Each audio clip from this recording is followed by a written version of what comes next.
Boyapati Srinivasu Balakrishna combination cinema అనుకునేరు. మన తెలంగాణ మంత్రుల కార్ల కాన్వాయి మేడారం జాతరకు సినిమా సీన్లను మరిపించేంత ఎంట్రీ ఇచ్చిండ్రు.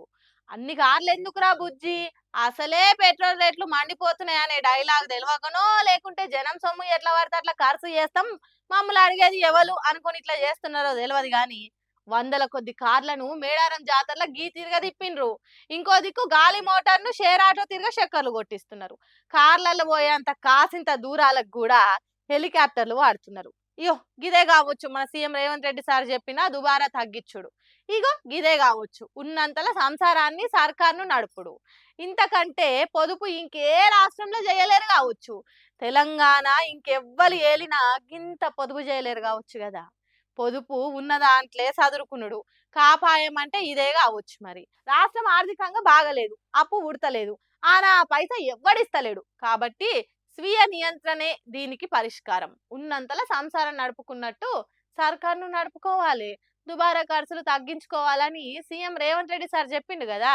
కానీ ఆ ముచ్చట మర్చిపోయిండో, లేకుంటే దండిగా ఖర్చు చేసుడు నిండుగా పొదుపు చేసుడు అనుకున్నాడో తెలియదు కానీ మొన్నటికి మొన్న మెస్సీతోని 20 నిమిషాల ఫుట్బాల్ ఆట కోసం 100 కోట్లు ఖర్చు చేసిండు. అట్లనే ఆ నడుమ సెక్రటేరియట్ల కట్టెల కోసం లక్షలకు లక్షలు ఖర్చు చేసిండు అనే వార్తలు వచ్చినాయి. ఇంత మంచిగా పొదుపు చేసేదానికే కావచ్చు ట్రాఫిక్ రూల్స్ పాటించకుంటే ఫోటో కొట్టంగానే అకౌంట్లో పైసలు కట్టుకోవాలి అని సీఎం సార్ చెప్పింది. గిసొంటి పనులు చేసేదానికే కావచ్చు మందుకు రేట్లు పెంచింది, బార్ షాప్ల టెండర్లు పెంచింది. అట్లా తెలంగాణ పబ్లిక్ దగ్గర పిన్నిన పైసలు గీ తిరిగే దుబారా కాకుండా పద్ధతిగా ఖర్చు చేస్తున్నారు అన్నట్టు. మస్తు గ్రేట్ గా నడుస్తున్నది పొదుపు చేసే కార్యం తెలంగాణ సర్కార్లు అని మాట్లాడుకుంటున్నట. ఈ కార్ల ఎంట్రీ చూసిన మేడారంలో ఉన్న పబ్లిక్ దున్నపోతుల కొట్లాటల దుడ్డల కాలు ఇరిగినాయి అన్నట్టు సర్కార్ పెద్దల ఇంటి కొట్లాటల జర్నలిస్టులను బలి చేస్తున్నట్టే కొడుతున్నదట. అదేనుల్లా ఓ TV channel input editor Dontu Ramesh అనే జర్నలిస్ట్ ను బయట దేశానికి పోతుంటే అరెస్ట్ చేసిండ్రట. ఇంకో ఇద్దరు జర్నలిస్టులను దొంగలు అన్నట్టు శయరాన్ని నేరం చేసిండ్రు అన్నట్టు అర్ధరాత్రి ఇంటి తలుపులు వలగొట్టి పోలీసులు తీసుకొని పోయిండ్రట. హాగో దాని వెనక పెద్ద పెద్దోళ్లకు పొసుకక చిన్నోళ్లను ఆగం చేసే ముచ్చట ఉన్నదట. ఆ నడుమ తెలంగాణ మంత్రికి ఐఏఎస్ ఆఫీసర్ అమ్మకు నడుమ ప్రేమ వ్యవహారం నడిచినట్టు ఛానల్ పెద్ద వార్త వండి వద్దిచ్చిండ్రు. దానికి సర్కార్ మస్తు గరమైంది. ఇసోంటి ఆధారం లేని వార్తలు రాస్తే గట్టిగా చర్యలు ఉంటాయి అన్నట్టు వార్నింగ్ కూడా ఇచ్చింది. దానికి ఆ టీవీ ఛానల్ క్షమాపణలు కూడా కోరింది. అంతటితోని ఆ వ్యవహారం అయిపోతుంది అనుకున్నారు అంతా.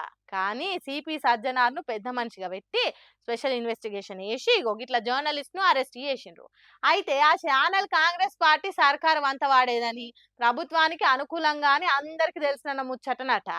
అది కాంగ్రెస్ పార్టీలో ఉన్న ఓ లీడర్ సారుకు కనుసైగా చేస్తే కథనాలు రాసే ఛానల్ అని మాట్లాడుకుంటున్నారట. ఆ ఛానల్లో వచ్చిన ఫలానా వార్త కూడా ఒక మంత్రి పరువును పలసగా చేసేటానికి ప్రభుత్వంలో ఉన్న కొందరు పని కట్టుకొని రాయించిండ్రని జర్నలిస్టులు మాట్లాడుకుంటుండ్రు. వాళ్ళు రాయించుడు మంచిగానే ఉన్నది కానీ జర్నలిస్టులు రాసుడే ఇప్పుడు పెద్ద నేరమైందా అని అంటున్నారు. ఏదైనా ఉంటే మీరు మీరు చూసుకోండి కానీ కాంగ్రెస్ పార్టీ ఇంటి కొట్లాటల జర్నలిస్టులను ఆగం చేయొద్దని అంటున్నారు జర్నలిస్ట్ జనాలు.